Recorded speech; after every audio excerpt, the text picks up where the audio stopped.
what's going to determine what float colors you use is really going to be the water clarity. So you might think it's what the fish want that day, but it really depends on water clarity. In clean water, that's what the pompano like. We're going to be using a lot of like pinks. We're going to be using a lot of orange and colors like that that are bright, lots of pink. Red seems to work no matter what. If it's dirty or clean, it just seems to work all the time. So that's a good color. You're going to want to have red on hand all the time.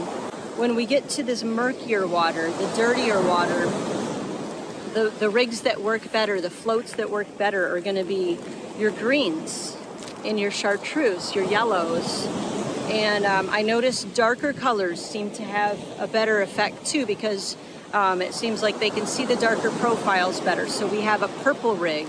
We have our silver rig that works really good no matter what also. And I think it might be the bright shininess. This one's kind of worn out. I've been using these a lot, these silver rigs.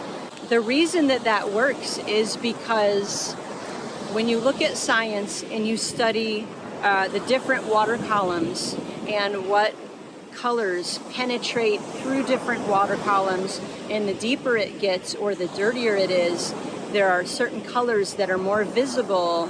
For instance, the pinks and stuff, you're not going to see those at all if you get down in deeper waters, if you get into dirtier waters.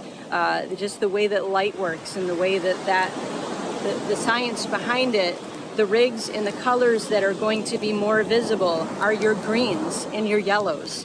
So that's what the fish are seeing. They're able to see it on those other colors that are better for the clean waters. The fish really can't even see them.